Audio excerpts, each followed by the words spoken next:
The following is a YouTube-based audio production, brought to you by J.E. Realize. Dang! 20,000 views! My most successful video yet, and yet it does absolutely nothing for me. Except for getting me on some random French Eurovision blog. When I found out about this last February, I was amazed at my efforts, and at the same time humbled by the professionalism of other people's videos along with the subscriber numbers of those people. The closest to my level still had a 4-digit subscriber level. However, looking back at the video I made, I would have at least kept the style I was going for, but changed a few things in the video. There were still a few errors or omissions in the video, even considering it was made before the 2018 contest. And that's why this last top 10 video of the Birthdapril series will look at 10 things I would have done differently if I knew how the video would turn out. We're almost at the home stretch. Let's do this. Number 10, a better way to show participation growth. Particularly from 1956 to 1992, I should have probably made the illustration of the rise of participating countries to cut down on churning out numbers for several seconds straight, but that's just a nitpick. Number 9, make a better thumbnail. The thumbnail is good enough for what it is, showing it's a video on Eurovision, but it could have been more. Maybe it was from lack of imagination or because I was so intoxicated with the thought of uploading a passion project of mine onto YouTube, but I never made anything better.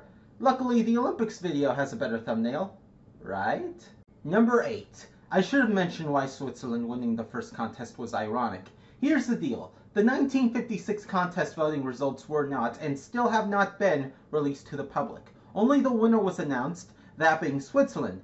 Each country was responsible for sending 2 jury members to vote, but Luxembourg let Switzerland select jurors to substitute for Luxembourg's jury.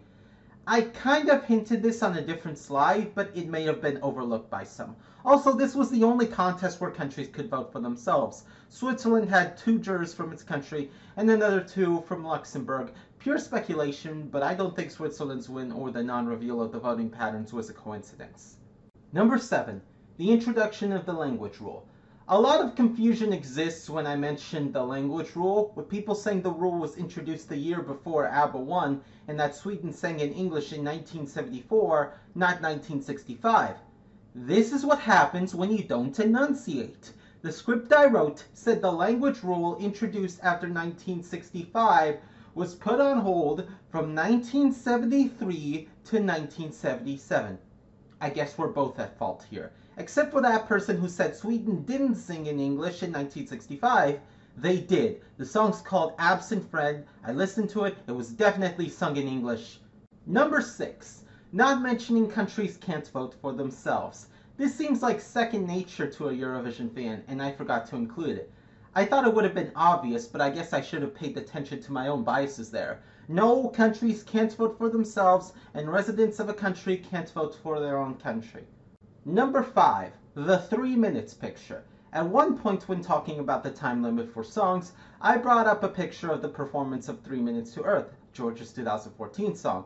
That was good, and some Eurovision fans chuckled, but there was a better example when Israel competed in 2015, and this ended the song. Okay, we gotta go. 3 minutes. Bye-bye. That probably would have been funnier. Number 4. More songs failed to qualify for the 1996 contest than I said. Surprisingly, no one commented on this, but probably due to failing to carry the one, I said 6 songs failed to qualify for the Eurovision 1996 pre-selection round. Nope, that was 7. Along with Germany, there was Hungary, Denmark, North Macedonia, Russia, Israel, and Romania. I'm sorry, I let you down. Number 3, the confusion over ABBA. When I mentioned ABBA's win in 1974, I said, Remember those guys? They did Dancing Queen? I did not expect Eurovision fans to misinterpret that to believe that was their winning entry. I am aware they won with Waterloo. What I meant to say is Dancing Queen was a song that ABBA was known for, and that tidbit was marketed more to an American audience who may have more likely heard of Dancing Queen than Waterloo. Maybe I should have been more clear for the sake of Europeans. I would have said, remember those guys from Waterloo and Dancing Queen? Number 2, that bit about Norway's 1995 entry. In the original video, I mentioned how non-English entries primarily won the contest on melody, showing a clip from Norway's 1995 entry, Nocturne by Secret Garden, But then I said, apparently, I can't find any video of the live performance. no, there were videos. I was just using the wrong keywords on my search engine. It was an oversight I should have been aware of, and even then that clip saying I couldn't find the video was completely unnecessary and should have been cut from the video. Number 1. Do the video completely differently. Yeah, this choice seems counterintuitive, and trying to reinvent my video seems suicidal considering its success. But my video had not focused on what is the Eurovision Song Contest as much as the history of the Eurovision Song Contest. Sure, there were a lot of good things to know, but the video didn't cover the nuances of the evolution of music for the contest. It didn't cover the struggle of foreign language songs, or copycat songs of winning entries, or outlandish dresses and stages, or why the United Kingdom does not do well these days. I want to rectify that the best I can, not by taking down the current video, but by making a full-length video companion.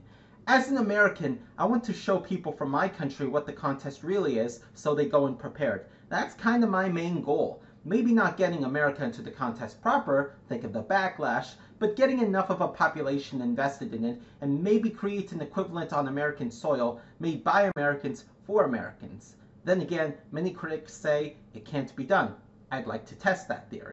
There are other parts of the video I could have redone if I had better equipment. Original music, original art, but arguably one thing I would have changed if I had the video editor I have now is use that to put my PowerPoint clips together instead of running a PowerPoint presentation and advancing the video by, get this, pushing the space button.